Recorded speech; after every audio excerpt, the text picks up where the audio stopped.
Welcome back. We are going to pick up with our weaving. We've woven our first section of plain weave and our second section of vertical stripes. And our third section is going to be our block of contrasting color in the middle. So you'll actually need your yarn D, whatever you chose for your contrasting color. You'll need your loom with your shedding device.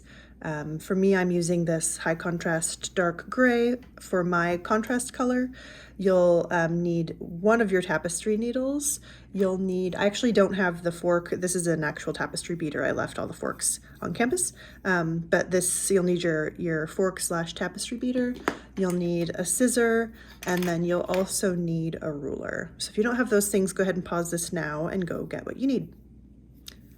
The next thing that we need to do is we need to measure on here how wide we want our center block to be. So we know we're going to have it be 2 inches tall.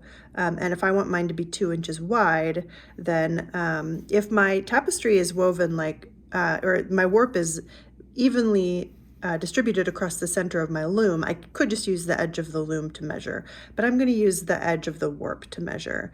And when I measure across from the outer warp on the left to the outer warp on the right, I get just shy of 4 3/4. Now what's interesting is if I go down here to the base and measure, dun dun dun, I get 5 inches. So what that tells me is, even though I'm trying to stay even, if I look at my selvage on the left, it's very parallel. But if I look at it on the right, it's pulling in a little bit, and it's ultimately pulled in about 1/4 of an inch over the span of these two sections. So I'm just going to keep that in mind because it's not that bad. It's okay, but I don't want it to continue to pull in. So I'm going to be mindful of that as I move forward. Okay, so measuring across from my leftmost warp thread to my right, I get 4 3/4. So what I want to do is think, well, what is dead center in the middle of that? And I'm going to do a little cheating here.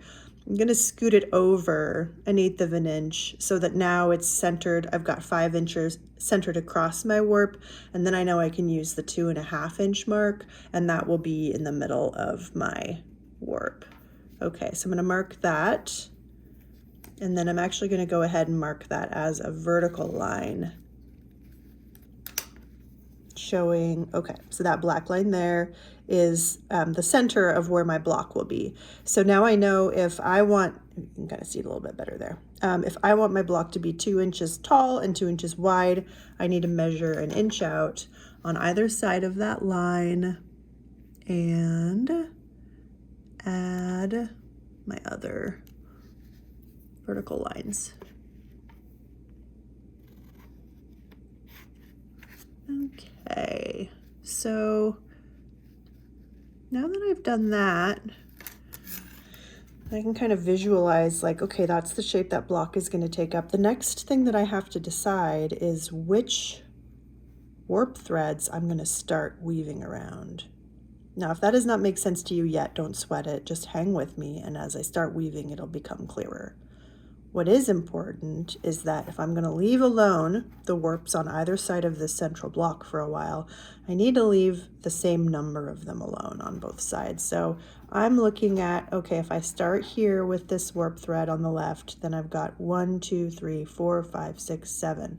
Okay, so that gives me 7. Now I got to see, well, what's going to happen on the other side. So if I stop here, that's 1, 2, 3, 4, 5, 6, 7, 8. So I'm not going to do that. I'm going to include this guy too, so that I have 7 on this side and 7 on this side, so that it's symmetrical. Now, if you would rather, you could have it be 8 and 8, and that's fine too. That looks a little too skinny to me, so I'm going to do 7 and 7. All right, so that tells me I'm going to have 1, 2, 3, 4, 5, 6, 7, 8, 9, 10, 11, 12 warps in the center of my weave. Okay. Now I've already measured and cut 2 arm's lengths of my contrasting thread, and you probably have 2 tapestry needles threaded from your stripes. You just don't even worry, just don't even trim these long guys. Leave them long, don't worry about it, just thread them and put the needles to the side, and then use one of the needles to thread your contrast. Okay, now I know I'm going to start my shape here. It doesn't really matter if you start going right to left or left to right, but I'm going to start here. I'm not going to worry so much about my shed right now. I need to get going with making sure that I start this and that it takes up the right amount of warps the first pass. So if this is my first warp and I look at the last pass, I see that this gold was an over. So that tells me I need to start with an under. So I'm just going to ignore, you see I'm going over all of these warp threads over here. And I'm starting by going under this one, over, under, over, under, over, under, over, under, over, under, till I get over here. Now this last one is over, but I'm just going to pull this across and it'll be over all of these warps on the side. Same as always, pull it through. Leave a tail that's a little long. Well, that's a good size, no shorter than that. All right, I don't really need to make like a separate bubble for this one because it's such a small width, but I'm going to tamp it down. Then I'm just going to check and make sure, like, did I do that right? Yep, I did. It's going the right way. Okay, so now for my next pass, this last guy that was an over, I need to wrap this around and grab that over. I can't skip it. So that's where I'm going to start going around this end guy. And then here we go again. Over, under, over, under, over, under, over, under, over, under. Okay. And pull that through. And I'm going to hold that down so it doesn't pull in too far. Grab my beater. Pack that down. Okay, now I might just check and see, am I over the right number of warps? 1, 2, 3, 4, 5, 6, 7, and then I start. So yes, excellent. Okay, and I'm going to do one more pass on this side and then count and check on this side, because it's the same thing as before. I got to grab and go around this last warp over here to capture it. Okay, and so you can see, like, when you're not weaving very wide of a space, the shed is not so much of an issue.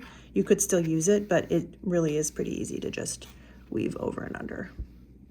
Okay, pinning that down to keep it from pulling, tamping that down, and now I'm just going to check.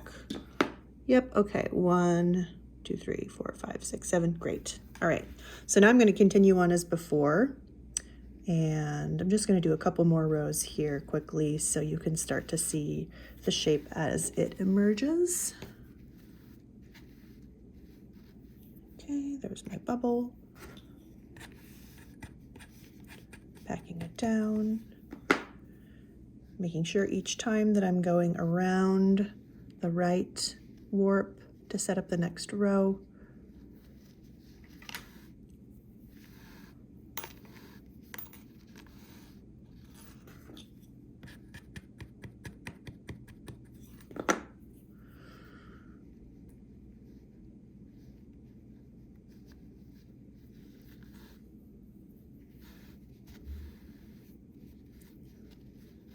Okay, oop, that one pulled in just a little bit. There we go. Tamp that down. Okay, so at this point you can start to see that contrasting shape emerge. So you are now going to move forward and continue weaving that shape until you get all the way to the top where the next horizontal line is.